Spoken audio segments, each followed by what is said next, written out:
Bonjour et bienvenue dans ma taverne, dans la taverne de Race.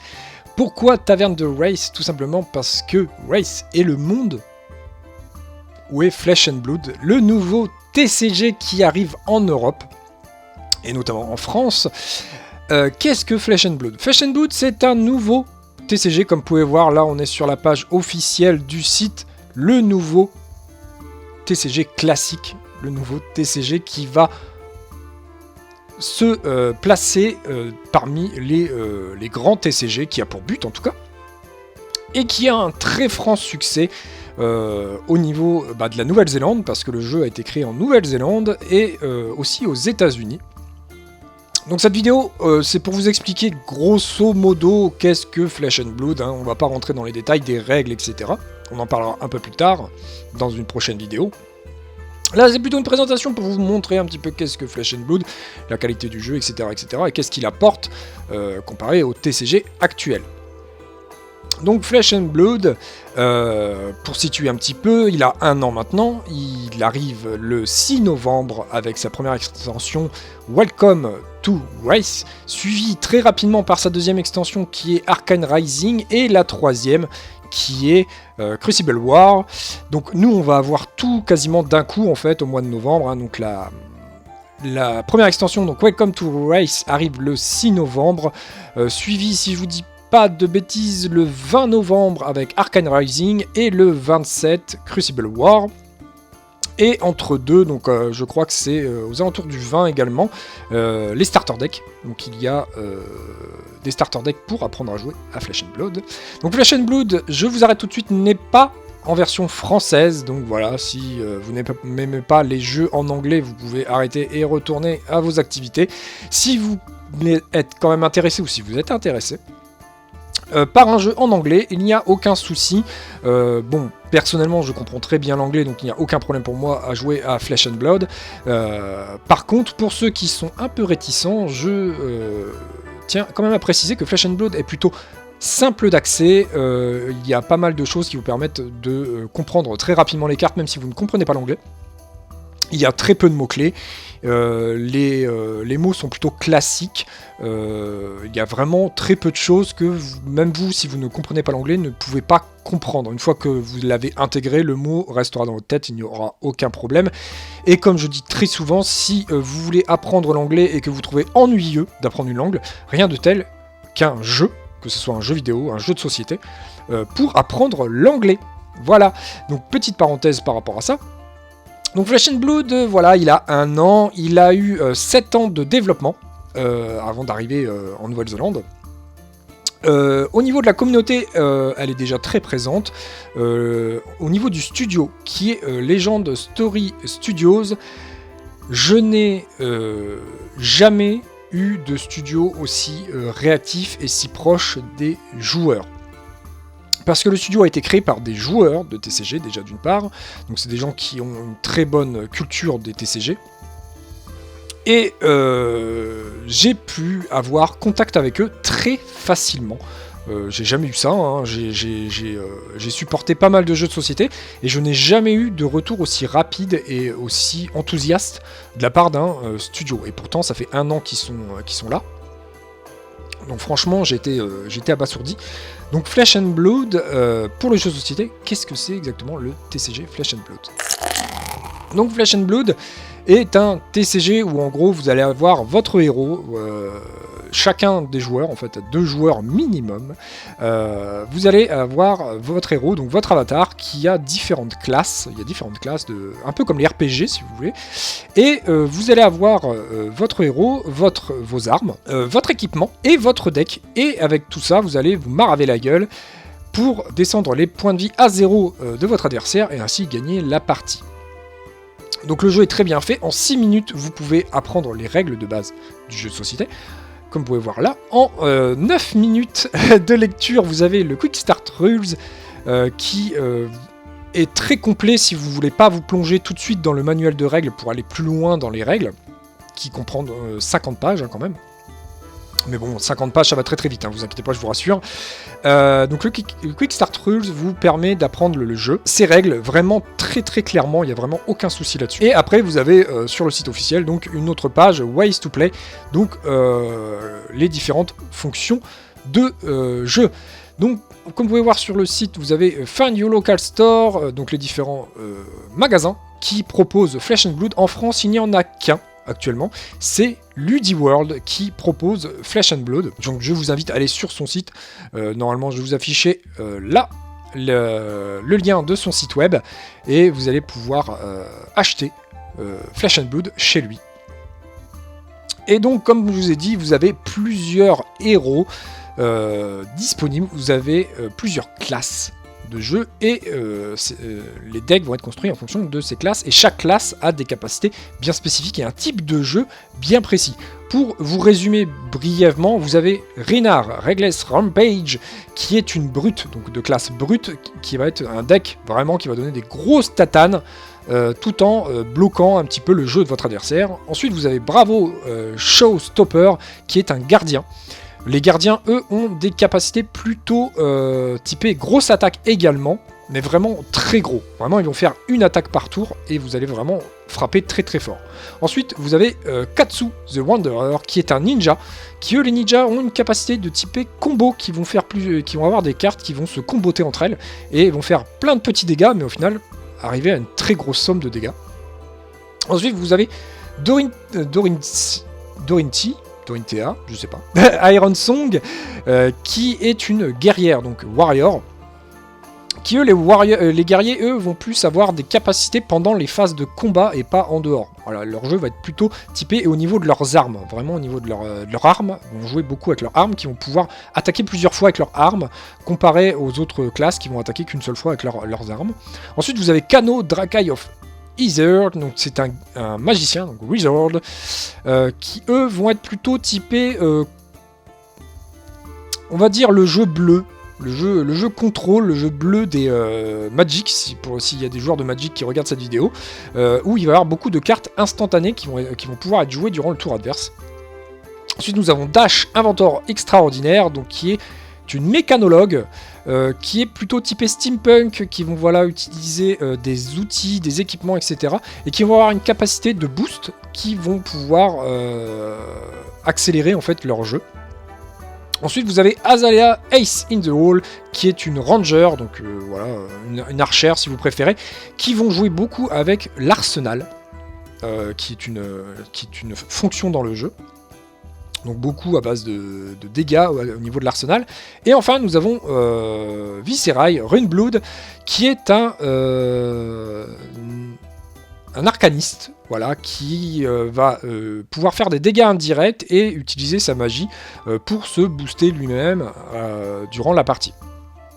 Donc vous avez plusieurs, on a vraiment là un TCG vraiment typé un peu RPG, où en fait vous allez avoir votre héros, son arme ou ses armes, ses équipements, parce que vous pouvez équiper votre personnage, et son deck qui va être constitué principalement de ses attaques et de ses défenses, de ses actions de défense si vous préférez, pour combattre le héros adverse.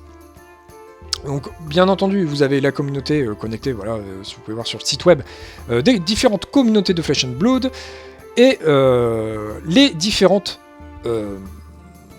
règles de jeu, parce que le jeu a sa petite particularité de pouvoir avoir plusieurs types de jeux que nous allons voir tout de suite en général. Donc vous voyez là, vous avez plusieurs types de jeux, donc le jeu est vraiment bien fait dans le principe où en fait il intègre en lui-même, avec ses cartes, plusieurs modes de jeu, et ça c'est très très bon pour un TCG, parce que vous allez pouvoir avoir différents formats de jeu tout de suite possibles, et pouvoir choisir en fonction de où vous êtes, avec qui vous jouez, etc. Vous pouvez avoir différents formats. Donc vous avez le format Blitz, qui est des parties de 10, 15, 20 minutes, qui va jouer en fait avec des decks beaucoup plus petits que le format construit que vous avez juste à côté, qui ont des parties qui durent environ 30 à 50 minutes maximum, avec des decks beaucoup plus gros. En gros, dans le format construit, vous avez des decks de 60 cartes. à 80 cartes. À savoir que dans ces 80 cartes, vous allez avoir donc votre deck de 60 cartes minimum, et les 20 cartes restantes va être votre side. En fait, vous allez avoir votre side intégral au deck, et en fait, en fonction de ce que vous allez... le héros que va jouer votre adversaire, vous allez pouvoir sider des cartes pour avoir un deck minimum de 60 cartes, et pouvoir vous friter, et vous aurez 40 points de vie au lieu de 20 points de vie en blitz. Voilà, pour essayer d'être précis, entre guillemets. Vous allez avoir 40 PV avec votre héros, que nous allons appeler le héros standard ou le héros adulte, et vous avez ces mêmes héros qui existent en format Young Hero, donc jeune héros, qui vont avoir 20 points de vie, donc ça va être les mêmes cartes, sauf que vous allez avoir 20 points de vie, et c'est tout. Voilà, c'est le seul truc qui change. Au niveau des mains, au niveau de votre main de départ, vous allez avoir la même. Au niveau de votre... des capacités du héros en lui-même, ça va être exactement la même. Il y a juste l'artwork qui va changer, et ses points de vie. Voilà, c'est tout. Donc, quand vous allez jouer en Blitz, par contre, en Blitz, vous allez avoir un deck de 40 cartes, avec 11 cartes uniquement en side, mais qui va être des cartes uniquement d'équipement. Et la différence aussi également entre le construit et le Blitz, c'est que en construit, vous allez pouvoir avoir accès à 3 fois la même carte, sauf cas contraire dans certaines cartes qui peuvent être jouées qu'en un exemplaire. En Blitz, ça va être 2 exemplaires de la même carte dans votre deck, et votre deck va faire 40 cartes. Donc voilà pourquoi les deux modes sont différents. L'un est plus rapide parce que votre deck est plus petit et vous avez moins d'exemplaires de la même carte et moins de points de vie, et le jeu construit, et lui est vraiment avec les règles standards du jeu. Ensuite, vous avez l'Ultimate Pit Fight, qui est un mode multijoueur où vous allez pouvoir vous friter un peu comme l'équivalent du Commander dans Magic. Vous allez pouvoir être 2 à 3 à plusieurs joueurs en fait, et quelques règles diffèrent. Ça, on en reviendra un peu plus tard dans une prochaine vidéo où je vous expliquerai qu'est-ce que l'Ultimate Pit Fight. Ensuite, vous avez les formats limités. Vous avez le Booster Draft et le format scellé. Donc, pour ceux qui connaissent, hein, ils réinventent pas la roue. Hein, c'est exactement le même principe que tout ce que vous connaissez en termes de Booster Draft et de scellé. Et le jeu se porte très bien et fait exprès. À se demander d'ailleurs s'il n'a pas été fait exprès pour le draft, booster et le scellé. Parce que justement, vous avez le système de jeunes héros qui vont avoir 20 points de vie au lieu de 40, donc ça va être le même principe que Blitz au niveau du héros. Et vous avez aussi des cartes qui remplissent votre quota qui sont faites exprès pour remplir le quota minimum de cartes dans votre deck pour remplir voilà, vos cartes tout simplement. Et donc voilà, je vous expliquerai dans une prochaine vidéo les différents formats. Je vais faire une vidéo pour chaque format pour que ça soit bien clair, pour que vous puissiez voir un petit peu les règles. Voilà, le jeu propose vraiment beaucoup de formats, des formats très classiques certes, mais il a la possibilité de les proposer parce que le jeu est fait pour ça. C'est ça qui est important. Ce n'est pas des modes qui ont été rajoutés pour dire voilà, les gens s'ennuient avec le construit, on va rajouter 2-3 petits modes de jeu assez sympas. Non, le jeu est vraiment construit autour de ces différents formats, et vous, en ayant un display chez vous ou des boosters, en fonction de ce que vous allez pouvoir jouer n'importe quel type de jeux disponibles qui sont dans Flesh and Blood. Donc voilà, au niveau de ça, je ne vais pas rentrer en détail dans cette vidéo, bien entendu, de tous les formats, etc. etc. Également, à savoir, on va voir un petit peu la galerie des cartes, un petit peu. Donc comme vous pouvez voir, vous avez des cartes promo, les cartes en fonction des différentes extensions. Vous avez aussi également possibilité d'avoir un welcome deck, donc un deck de démarrage, un demi-deck en fait, avec vraiment des cartes vraiment spécifiques du jeu, sans les équipements. En fait, avec le welcome deck, vous apprenez à jouer sans l'effet équipement, en fait, vraiment les bases du jeu. Voir comment se déroule une partie, comment se déroulent les combats, etc. Donc vraiment, le jeu est fait pour ça. Donc si on va prendre un exemple des Welcome to Wraith Booster, qui est la première extension. Vous pouvez voir un petit peu les artworks, je vous les présente vite fait, ils sont tout simplement magnifiques pour ceux qui sont amateurs d'heroic fantasy, un peu limite dark fantasy et de steampunk. Bon là, dans cette extension là on la voit pas parce que par exemple Dash que je vous ai parlé tout à l'heure vient avec l'extension Arcane Rising. Parce que Arcane Rising, Welcome to Wraith, vous allez avoir les héros de base, les classes de base qui sont la brute, le gardien, le guerrier et le ninja. Donc vous allez avoir des cartes spécifiques, comme vous pouvez voir là, ça c'est les cartes spécifiques des brutes, voilà, qui sont des gros orques qui tapent sur la gueule des gens à coups de poing et à coups de masse. Ensuite vous avez les gardiens, voilà, qui est un peu plus l'équivalent de, je veux dire, des tanks, que vous voyez si vous connaissez les MMORPG, les tanks, hein, voilà, avec leur grosse masse. Et pour donner des grosses claques dans la gueule à coups de masse et qui ont une très très très grande résistance. Vous avez ensuite les cartes ninja, voilà, comme vous pouvez voir, très typé asiatique, hein, on reste dans la classe ninja. Donc avec des petits coups, des coups de tatane, voilà, des coups à coups de poing dans la tronche, voilà, un peu à la fois ninja, voilà, avec les techniques art martial, coup de pied, coup de poing, mais également un petit peu moine, comme vous pouvez voir ici, pour ceux qui connaissent très bien les archétypes qui existent dans l'Heroic Fantasy. Nous avons les guerriers, voilà, qui est dominé par Dorothea Ironsong, qui est une guerrière, voilà, typée blonde, chevaleresque, un petit peu limite paladin. Vous voyez, très très très médiéval. Donc très beaux artworks. J'adore les artworks des cartes de guerriers. Voilà, j'adore ça. Ensuite, vous avez ce qu'on appelle les cartes génériques. Donc là, qui vont être, voilà, toutes les cartes génériques que vous voyez là pourraient être dans n'importe quel deck. Par contre, tout ce qui est cartes typées classe, vous ne pourrez les mettre qu'en fonction de votre classe de héros. Si jamais vous avez un gardien, vous ne pourrez pas mettre de cartes ninja, brutes ou guerrier ou n'importe. Enfin, tout ce qui est en dehors de gardien, vous ne pourrez pas les mettre. Voilà, tout simplement. Ce sont vraiment des cartes spécifiques à la classe. Donc c'est un point à retenir. Donc vous avez des cartes, vous avez des items et également vous avez des potions. On est vraiment typé là sur un jeu RPG. Pour moi, c'est vraiment typé RPG. Donc pour tous ceux qui sont amateurs de RPG, Flesh and Blood est le jeu qui est fait pour vous, parce que c'est vraiment basé sur cet esprit en fait de jeu de rôle. Donc voilà, vous avez différentes cartes. Pour moi, les artworks sont sublimes, hein, tout simplement, vraiment typés, vraiment, voilà, Heroic Fantasy, il n'y a rien à dire là-dessus. Donc il y a plusieurs, vraiment de tout. Vous pouvez voir également, vous pouvez vous dire là, mais attends, attendez là, mon cher tavernier. Qu'est-ce que Standard? Qu'est-ce que Rainbow? Qu'est-ce que c'est? Eh ben oui, c'est un TCG. Donc forcément, vous avez des cartes en foil et des cartes en format standard.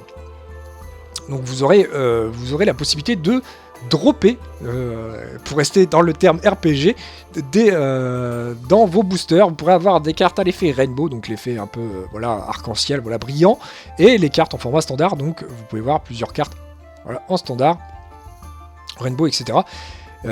Et nous avons plusieurs types de raretés dans Flesh and Blood. Nous avons les communes, les rares, les légendaires et les fables. Donc, bien entendu, plus vous allez monter en rareté, plus vous allez avoir du mal à looter les cartes, sont de plus en plus dures à trouver. Donc, par contre, ce qui est bien dans Flesh and Blood, donc là par exemple ici vous avez la carte légendaire fable de la série qui est Heart of Yendal. Vous avez la plupart des communes ici. Vous avez, je vais essayer de vous montrer une carte légendaire, et j'ai également la Majestic aussi également, j'ai oublié de vous dire. Donc ici vous avez une carte rare, hein, qui est typée R par exemple. Ici par exemple vous avez Endline Strike, vous voyez le petit M en bas qui est ici, qui indique qu'elle est de rareté majestique. Donc c'est juste en dessous légendaire, en fait vous allez avoir commune, rare, majestique, légendaire et fable. Voilà, c'est vraiment le niveau de rareté. Donc en fait les communes vous en allez avoir beaucoup, ensuite vous allez avoir les rares derrière. Parmi les rares vous avez une chance dans votre booster d'avoir une majestique ou une légendaire ou bien une fable. Voilà, les grosses raretés en fait viennent à partir de majestique, légendaire et fable. Donc voilà, on a fait le tour de ce qui est un peu Flesh and Blood.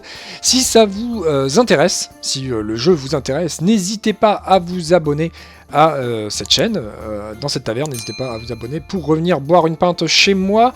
N'hésitez pas non plus à activer la petite cloche, forcément, pour être au courant des prochaines vidéos. Bien entendu, la communauté francophone, en tout cas française, hein, mais francophone, amis francophones, vous êtes les bienvenus chez nous. La page Facebook est déjà ouverte depuis un moment déjà. Nous avons également un Discord, donc tous les liens sont dans la description. Vous retrouverez également dans la description le manuel de règles officielles traduit en français par mes soins. Et oui, quand je vous ai dit que le studio Legend Story Studios est très à l'écoute, j'ai demandé, en fait, j'ai juste envoyé un petit DM sur Twitter en demandant si j'avais la possibilité de le traduire pour nous Français, parce qu'on sait très bien que les Français sont très réticents avec la langue anglaise. Ils m'ont donné leur aval dans la journée, parce qu'il y a un petit décalage entre la France et la Nouvelle-Zélande, hein, bien entendu. Dans la journée, j'ai eu la réponse. Et bien entendu, ils ont été très contents de voir que la communauté française se met en place. Donc j'ai eu l'aval. Donc bien entendu, en termes, si jamais vous allez en tournoi, mon livret de règles traduit en français est là uniquement pour vous aider à comprendre en français les règles du jeu. Hein. Si jamais vous avez un souci durant un tournoi, etc., mon manuel de règles français, malheureusement, ne fait pas office officiel de manuel de règles. Cette traduction est uniquement pour vous aider. Si vous voulez vraiment avoir des points précis, malgré que mes traductions sont précises, elles ont été validées par le studio, le manuel de règles reste néanmoins le manuel officiel. Moi, c'est une traduction non officielle, ça a été bien stipulé, c'était l'une des conditions du studio de bien stipuler dans le manuel de règles que c'est une traduction fan non officielle qui n'a pas été traduite par le studio Legend Story Studios, pour qu'on soit bien clair là-dessus. Et je vous ai mis également le manuel, enfin l'équivalent de la page de guide de démarrage rapide, comme on a pu voir tout à l'heure, le Quick Start Rules. Je l'ai traduit en français et je vous invite à le lire en priorité parce qu'en fait c'est un manuel beaucoup plus léger, mais qui englobe vraiment et beaucoup plus clairement, en fait il y a beaucoup moins d'informations, donc forcément c'est beaucoup plus clair au niveau des règles de jeu. Je vous invite à le lire en priorité, et ensuite de lire le manuel de règles qui lui est beaucoup plus complet, il fait 50 pages, mais vous inquiétez pas, il n'est pas indigeste du tout, c'est-à-dire qu'en fait il y a une petite partie qui revient par rapport au Quick Start Rules, hein, c'est exactement la même chose, à peu de choses près, et derrière en fait tout le restant c'est vraiment les règles avancées au niveau des priorités, etc., au niveau des cartes, au niveau des effets, etc., beaucoup plus complexe, donc pour les nouveaux joueurs, voilà, c'est pas le truc à bouffer en premier, je vous invite plus à lire le guide de démarrage, plutôt que le livre de règles qui viendra par la suite. Je parlerai également d'autres choses, notamment la possibilité de jouer en ligne. Vous pouvez jouer en ligne à Flesh and Blood via Tabletop Simulator. Bon, pour ceux qui connaissent, pour ceux qui connaissent, j'ai pas besoin de vous le dire. Pour ceux qui ne connaissent pas, c'est le simulateur en fait de jeux de société disponible sur Steam. En promo, vous pouvez le trouver jusqu'à 5 €, sinon le prix standard est de 20 €. Mais c'est très peu parce qu'en fait, voilà, on est en période de pandémie, donc il est très difficile d'aller jouer. Donc si vous avez les cartes, vous pouvez jouer bien entendu avec votre webcam, etc. Mais Tabletop Simulator vous propose un mode de jeu Flesh and Blood, mais vraiment aux petits oignons, je vous jure, il est vraiment très bien, toutes les cartes sont disponibles, vous avez les decks qui sont déjà construits si vous voulez tester le jeu, pouvoir faire votre deck directement, bref, ça j'en expliquerai dans une prochaine vidéo, mais avec Tabletop Simulator, vous pouvez jouer à Flesh and Blood en toute sécurité de chez vous, avec des joueurs francophone ou du monde entier, bien entendu. Je vous dis à très bientôt pour une nouvelle vidéo sur Flesh and Blood. Je vous remercie d'être passé dans ma taverne. Je vous laisse repartir à l'aventure ou rester chez moi. Les chambres sont disponibles et je vous dis à très bientôt pour parler de Flesh and Blood.